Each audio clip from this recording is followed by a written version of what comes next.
Welcome to EV Hub Live, a live video podcast for professionals advancing transportation electrification. To find out more about the show, visit atlasevhub.com/live. The One Big Beautiful Bill is now the law of the land. It noticeably changed the tax incentives for clean energy technologies. On today's episode, we'll talk to Jennifer Hiller from the Wall Street Journal about how we got here and what U.S. clean energy industry is saying about its future. Here's your host, Atlas Public Policy founder, Nick Nigro. Hey everybody, welcome back to EV Hub Live. I'm your host, Nick Nigro, and happy summer to all those who celebrate. It's my favorite time of the year where I get to wear short sleeves and shorts as much as possible. So we are back with another episode of EV Hub Live. I'm really excited to be joined by my friend Jennifer Hiller from the Wall Street Journal. But before I bring her on, we're going to bring on Mo from Atlas, who's going to tell us a little bit about what's in the Big Beautiful Bill and how it differs from what federal policy was before the law was enacted just recently. Over to you, Mo. Great. Thanks, Nick. Thanks for having me. So as many of you know, the Inflation Reduction Act made available a number of incentives to support the clean energy economy here in the U.S. But the Big Beautiful Bill rolls many of them back, effectively slamming the brakes on several key clean energy incentives and ending them much sooner than originally planned. So some of the changes that we're seeing are, starting with electric vehicles. Tax credits for both new and used EVs will now end this year on September 30th, 7 years earlier than before. Credits for EV charging will stick around for a bit longer, but only until June 30th of next year. For clean energy manufacturing, the phase out for wind components has been moved up to the end of 2027. Other components still qualify longer, but there are new rules that limit materials from what the government's calling foreign countries of concern. So these rules could make it harder for groups to actually obtain the credits, especially depending on how the administration writes the guidance and how long that takes. For clean energy generation, there's now a tighter deadline for these projects. Solar and wind projects now need to start construction within the next year, or they need to be up and running by the end of 2027 to qualify for the tax credits. Projects starting after this year will also have to meet the new foreign materials requirements. And finally, for home energy upgrades, tax credits for things like rooftop solar and heat pumps are now set to expire at the end of this year. So these are some of the changes happening to clean energy incentives in the new bill. Back to you, Nick. Hey, thanks a lot, Mo. And yeah, I mean, there clearly is a lot that's changed. There's different ways of looking at that, of course. You know, it's a downscaling of some of the incentives for sure. But where we were with the IRA was also an unprecedented time. So I'm excited to be joined here today by our guest, Jennifer Hiller. Welcome, Jennifer, to the show. Thanks so much for having me here, Nick. Yeah, actually, welcome back, because you have been on with us before. So it's great to have you. And really what we want to talk about today is kind of the story behind how BBB came to pass, what companies we're talking about, what your sources were talking about, how that differs from the IRA, getting into that sort of behind the scenes storytelling that you do so well. We really want to understand how we got here from your perspective. And, you know, because of the nature of the work that you do and the scope of this bill, we're going to go a little bit beyond the norm and not just talk about EVs and batteries and such, but generally energy. So why don't you give us some color there on how you feel like people were talking about this bill as opposed to what happened during IRA? Yeah, this bill is definitely the opposite of the IRA, I think. And, you know, one thing I think that we now know, I guess, what the One Big Beautiful Bill is, and that has been kind of the big mystery all year long for companies. And, you know, late last year that people were talking about and concerned about kind of leading up to the election, and certainly immediately after the election. You know, everybody has been trying to just sort out exactly what the tax law changes would be. You know, I think people knew to expect them. A lot of companies, certainly renewables developers last year that were large enough, were able to go ahead and kind of do things that would be considered a construction start by the end of the year to kind of grandfather in, existing, I guess, grandfather in and be able to keep those IRA tax credits. I don't know that everybody was able to do that, but certainly there's some, like sizable number of projects out there that are grandfathered that will continue along. And now at least people know what the policy is. Like this year, it's just been kind of policy uncertainty and a little bit of chaos between like the tariffs and not knowing exactly what the tariffs would be. And then, well, I guess we still don't know what the tariffs would be, but now we know what the tax policy is. So people can kind of at least, they sort of know what world they're living in. Yeah, and just a little bit more on this one point about, this uncertainty, because that seems to be the word of the day here in Washington.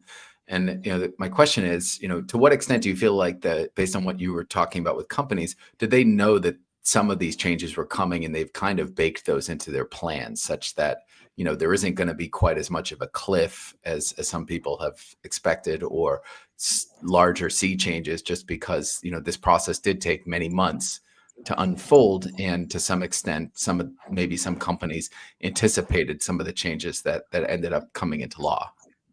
Yeah, I definitely think that some companies anticipated this and were prepared. And even if they didn't know exactly what the changes would be, they knew that there would be a change and that they probably wouldn't like it. And so if you could do something to sort of secure the IRA tax credits, that would be the smart move to make, because I think everybody knew that changes were coming that were not, that they were not going to like.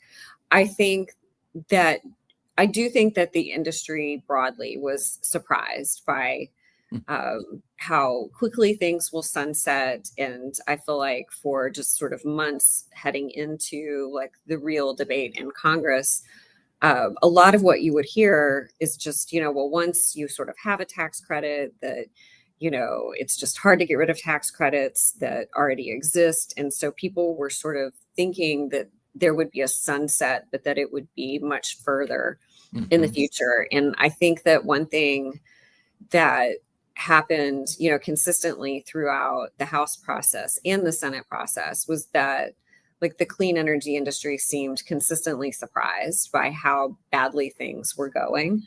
And, something would maybe get better in one version, but a whole bunch of other stuff would get worse for them. And they seemed to be surprised to the downside kind of throughout the process.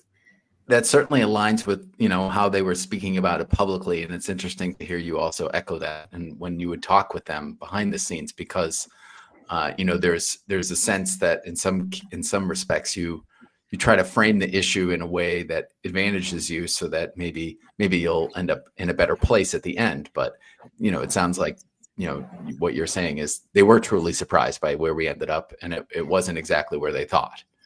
So maybe this cliff that I was alluding to, maybe there is going to be some more market effects than what they planned for, because things are worse than they may have thought. And would you say that that's the case for renewable energy, clean energy deployment? Like, could you try to bucket that out a little bit? Because it seemed like some parts of the clean economy ended up in better place than others.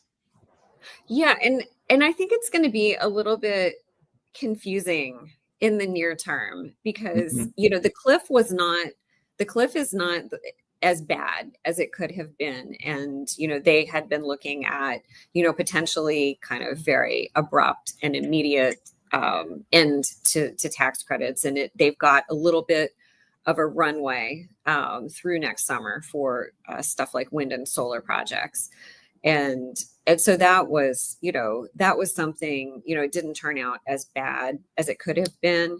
And I think there's going to be maybe a little bit of market distortion here in the near term. I don't know if that's quite the right term for it, but people will be sort of racing to get ahead of this cliff. You could see a whole bunch of activity. And I feel like there was a lot of projects that got started. The industry has been really busy, was busy already going into the IRA. Then the IRA kind of lit a fire and, it kind of incentivized even more projects just sort of across the clean energy space. I'm not talking just about wind and solar, of course, but, across all sorts of manufacturing, and, like the EV tax credits and things like that.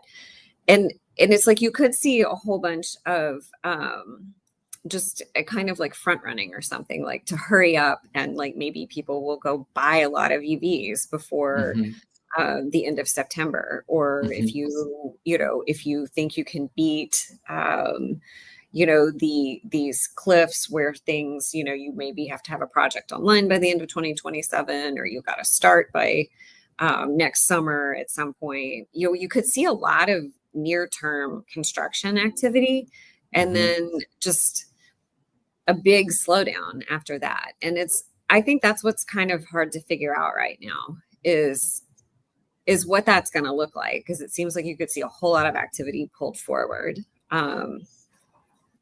Yeah, and I can believe that for sure. And the other thing I want to ask you about to that point is, some of the companies were pretty vocal about saying this, changing the credits would introduce a lot of risk to jobs and manufacturing, and others were not saying that at all, and saying that, we were building this factory with or without these incentives. And so I wonder if you could tell us a little bit about, how you saw differences in particular, maybe not mentioning specific companies, but specific types of industries or whatever, where some were saying we could be hurt by the sunset of these credits, while others were saying that, it didn't necessarily matter. Yeah, there was definitely a huge range of response, and probably just depending on the company and their particular segment of the market. And there are certainly manufacturers who view this as like a complete disaster, in that they did not get anything out of this bill, and that, they're very concerned about just the US market going forward. And, others who are saying, basically we live to fight another day. And, it's just going to be really interesting to see how this shakes out. I mean, we've seen a lot of project cancellations and, just manufacturing cancellations so far this year already, kind of leading up to this. And, I don't know what else we might see beyond that. I would certainly expect maybe some more of that kind of thing to go on. I just, when you're talking about building a big plant, or, some kind of big manufacturing facility, they are really trying to look, it takes a few years to get those online to start off with. And so they're trying to look at the market, and what do they think the market is in, 3 years and 5 years and 10 years and 15 years? And is it enough to justify putting, $1 billion into a facility? And, that's just gotten kind of fuzzy, I think, for a lot of people. Yeah. And what you highlighted there, just the time scale and time horizon for some of these projects, the lifespan of these projects are so long that it kind of advantages well-capitalized companies, who can kind of weather this potential blip in this, in this development of this market. And I'll give you an example. Just yesterday, Panasonic opened up their absolutely enormous battery facility in DeSoto, Kansas. It had the heads of Panasonic there, the lieutenant governor there, and a lot of fanfare as they look towards, producing batteries at that facility, apparently largely for electric vehicles. Also saw GM recalibrate some of their investments in battery facilities with their battery partners, where they pulled out of one JV.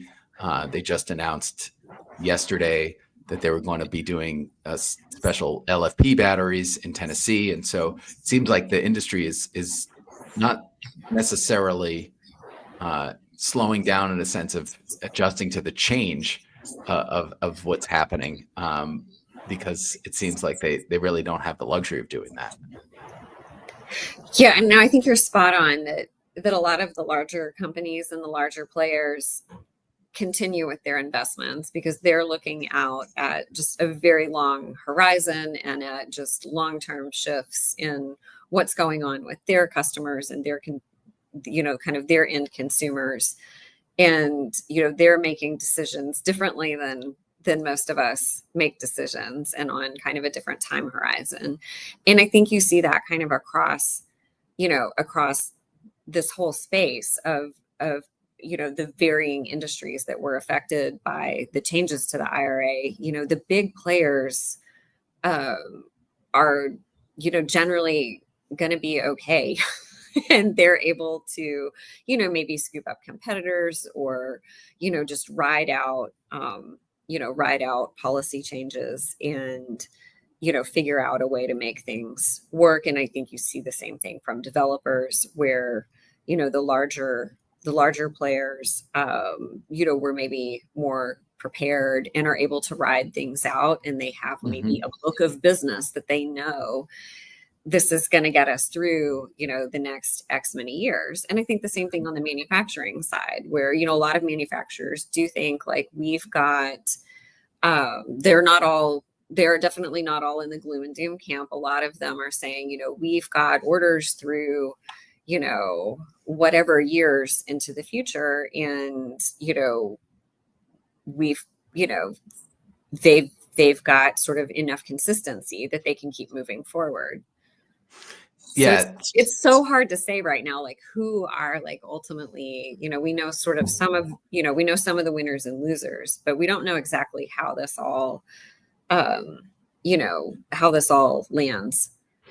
Yeah. And one of the surprises to me anyway, that came from the law was the heavy emphasis on defense when it comes to batteries, and how the loan authority went from the Department of Energy over to the Department of Defense, and some other sort of policy in place to try to boost critical minerals and batteries and such in the use by the military, essentially. And so I wonder, has any of these companies been talking to you about that, or did that come as just as much of a surprise to them, or what? I've been talking with some folks in the critical minerals space, and I don't know. That's always such a difficult area, I think, to work in. I don't know how surprised they were by this. I mean, critical minerals definitely came out prioritized in the bill, and they clearly want to, encourage domestic development and, domestic refining and things like that, which is, it's a really tough ask. And you do, the Department of Defense invests in all kinds of weird things that you don't think that they would be investing in, but they make investments into fusion and, nuclear power, and, they're in all kinds of energy startups and things like that. And they are, primarily interested in, on the critical minerals and battery side, they want to secure their own supply, and they're not necessarily looking to help prop up an entire domestic industry, but like, they are a very important off-taker. Like, I don't know that they can do it all on their own, but, that's a very important partner, for anybody working in that space. And, as we've seen over time, I mean, it's just a really, China has got that market cornered so well. It's really hard. They kind of need, it seems like, whatever help they can get from the government in terms of policy. I think one thing that's interesting on that, just kind of critical minerals and battery front, is just on the question of like, who is their off-taker going to be if you reduce demand for EVs, or reduce demand for wind turbines, or some of these, other industries that, might be the off-taker for those, kind of rare earths, critical minerals products. And I think that's kind of a question that we just don't know yet. Yeah, I'm recalling back to maybe 15 years ago when the Department of Defense was highlighted as an early consumer of either on-site generation or storage, and electric vehicles and other sorts of new tech, in part because of the vulnerabilities in the supply lines, back when we were, in active combat situations. And so, this move towards battery powered drones and some of these other technologies. I just wonder, to what extent will the federal government now decide that these technologies are mission critical, essentially, thus will be willing to subsidize a robust supply chain for it, which ends up benefiting consumers. That's a possible outcome of this. I'm not sure, because it's new territory, but yeah, I wonder to what extent are companies, going to kind of seize the moment, if you will, on that. Yeah, I think that there's a lot of companies that are certainly hoping to seize the moment in that space, and it does seem like there's it very it seems like there's a level of support there, and I know that's an industry that's been just very frustrated over time by public policy, and they really seem to need kind of a consistent, some sort of consistent supportive government policy to be able to get, projects up and running. It can just be sort of a daunting process. It seems like if you're mining or refining something, just the timeline on which those companies usually work is pretty difficult. Yeah. Yeah, I remember having a conversation with somebody in the mining industry about the length of time it takes to get something up and running. And, you can't be subject to the whims of a midterm election, which brings me to a question I'd be remiss if I didn't ask you about it. And that is just the statements from lawmakers, with our clean economy tracker, which we've, provided to you all and others in the media over the last few years as a great source for data on the manufacturing and deployment of the clean economy, but also the public statements of elected officials in Congress. What are they thinking about this bill as it was being debated? And there were just so many statements, letters signed by many lawmakers on both sides, Senate and House, particularly by Republicans, in favor of keeping as many of these credits as possible. So I wonder if you could talk a little bit about how you saw that dynamic play out, and what ultimately made them essentially say, okay, we'll just you can just ignore these letters here, and we're gonna vote for this bill despite our objections. Yeah, and I think that the industry had really been pinning its hopes on the idea that there were so many of these projects in Republican districts and in Republican states, and that Republican districts and states had overwhelmingly benefited from the investment. And you guys have been tracking this from the get-go.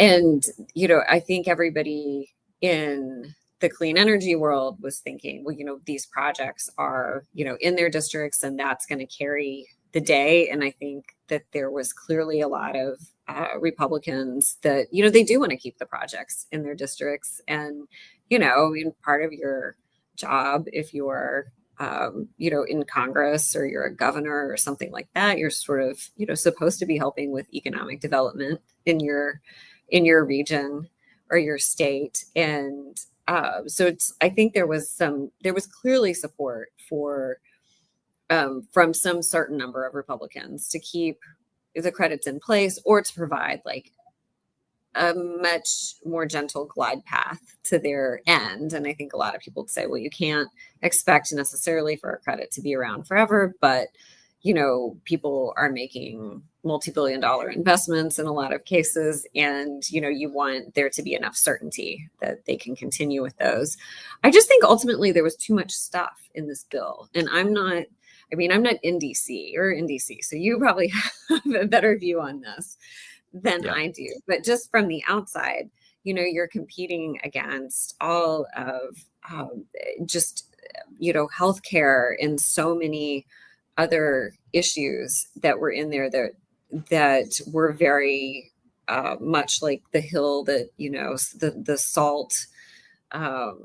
The property tax, stuff in states like New York, like things that were really like hills that people were going to die on. And I'm not sure that, clean energy was going to be the hill that anybody died on. And I think ultimately, it was a discussion. It was just, there was so much stuff. The bill was really big. And I think it was, it's hard to get it seems like it was hard to get attention for the energy parts of it versus some of these other things that were very important to the members.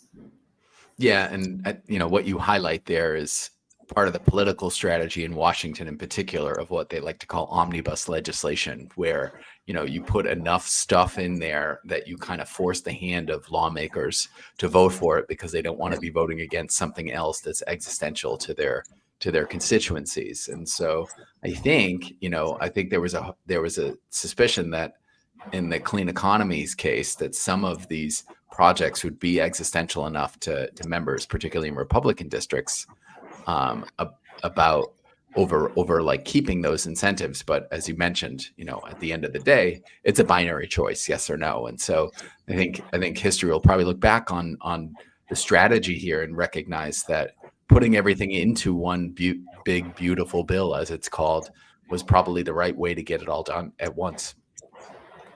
Yeah, versus having a number of bills, which I guess would have, gone on for, I'm not sure how many more months. But if you're trying if you're trying to get something done on a deadline, probably from the viewpoint of the White House, like this was the way to go, is put it all in and force the vote. And I don't know how many people are, I don't know how many members of Congress are really, if when all the arm twisting starts, are you really willing to kind of cross President Trump or cross, members of your party? And, if you are, then you probably have to, I don't know, pick your battle.